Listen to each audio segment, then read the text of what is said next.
things going forward. So Sakai 2.9 is really our first overall release where the user interface is market leading out of the box. It's gorgeous. It's really pretty. It's our first release with any kind of structured content with the lesson builder capability. We literally didn't have this feature until 2.9. It's kind of amazing. And it's our first release that's had decent support for interoperability standards. Here we are, an open source organization. We should be the first to support these interoperability standards, but we're not. But that's okay. Sakai 2.9 gets us to the point where we are supporting those standards. So Sakai 2.9, going back to Darcy Norman's, law, it's our first learning management system. We finally match. People can look at, say, okay, here's all the other ones in the marketplace, and here's Sakai, and it's a pretty decent one, right? And people can choose it, and people can use it, and they won't say, wow, I'm missing major functionality because I've chosen Sakai. Now, the reality is Sakai is not a clone, right? Sakai has added the features to appear in the marketplace, but Sakai has not lost the features that have made it unique from the beginning. For example, we are the best far and away at combining research, collaboration, and learning in a single system. It is by far the best in the marketplace at doing that. It's one of the use cases that we saw as a founding use case, and I don't think we've lost a step in those use cases, and we've certainly gotten even better at that. It's one of the most powerful and flexible role systems, particularly because it spans from learning to non-learning kinds of activities extremely naturally and reflects the complexity of teaching and learning in higher education. It's highly customizable for local needs. Higher education, places like Oxford, they're going to change their learning management system. They don't want just one piece of software. It's not one size fits all. It's not a word processor. This is the essence of teaching and learning. The software that supports teaching and learning at a place like a Michigan or a Stanford or an Oxford has got to reflect the values of the organization, period, right? You can't say, oh, well, we bought something and we don't want to reflect the values of the organization because we bought it and it's teaching and learning. Bah humbug, So the point is, it's customizable, and you can even upgrade after you customize it, which is pretty rare in enterprise software. And we are indeed the only real Apache Bazaar style open source organization on the planet. Okay, we are not only an open source license, but we are an open community with meritocracy as our core driving organizing principle and no other organizing principle. So we are unique, we are distinct, and we are as good as everybody else, and that's great. We also, along with Moodle, have the best worldwide penetration in terms of diversity.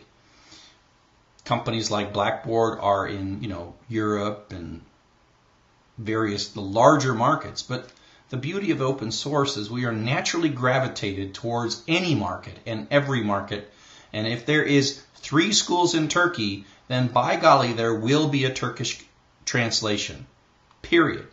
And there doesn't have to be a bunch of schools. We don't have to convince a sales manager that it's worth it. We have lots and lots of different translations. Moodle has more than we do, but no one else has as many other than Moodle as we do. So that's an essential value proposition of open source that commercial folks are going to make trade-offs that we don't have to make. The people in Turkey can make their Turkish translation, and that is that.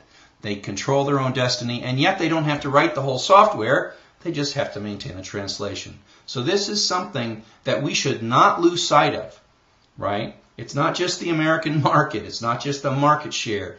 It's the fact that we are serving enterprise needs around the world in ways that, who's going to write the Pakistan version of Blackboard, right? Why would you ever do that?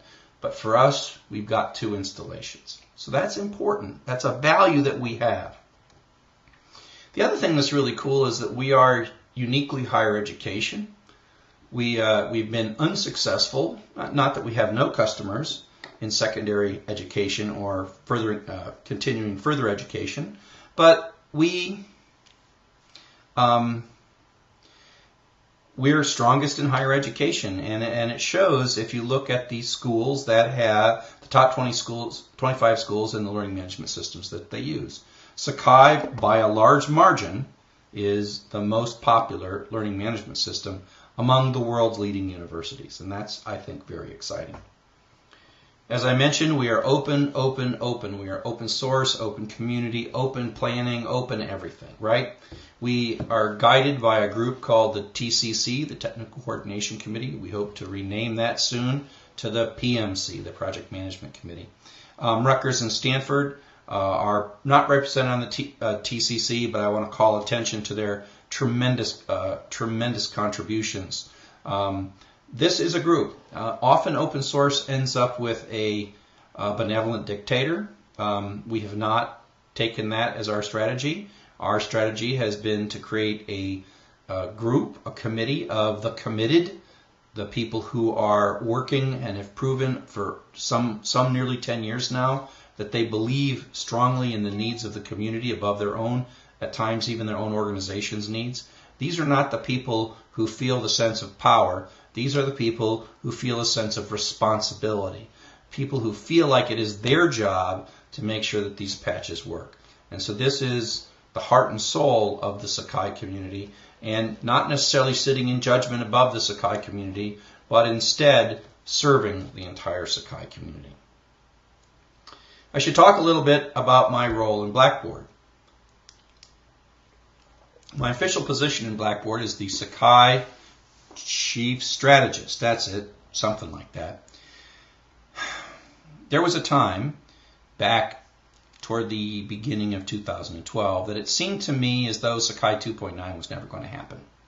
And I was really unhappy and upset about that because I felt that we had put so much work into Sakai up to that point, but we had not quite reached the escape velocity. That if Sakai 2.8 was the last release of Sakai, and we didn't have things like Lesson Builder and Common Cartridge Import and Export and things like that, I felt like the job was incomplete. I felt like I would personally be really disappointed that we'd stopped. And so I was in a position in early 2012 where it's like I wanted to find any and all resources that I could to ensure that Sakai 2.9 would actually succeed. And so when Blackboard approached me to join them, what they offered me is the resources I needed to help finish Sakai 2.9. Not to finish it, but to help finish it. So that is what got me involved in Blackboard. Now, I continue to work at Blackboard to do things working on Sakai, and I continue to work on Sakai. Blackboard pays me to work on Sakai, and Blackboard supports Sakai in other ways as well. But I also continue to work bringing open standards in and out of Blackboard as well. So that's kind of the Blackboard thing. Now, the interesting thing is Sakai 2.9 came out. I can't take a lot of credit, and Blackboard certainly can't take a lot of credit. They take some, but other people, other wonderful people on the TCC and in the community have done a great job of Sakai 2.9. So I could